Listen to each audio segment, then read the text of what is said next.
Hello there. In this video, I will show you how to monitor your add-in usage.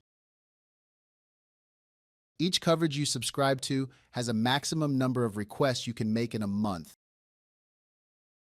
You can check the request usage and limits by clicking on Usage Limits.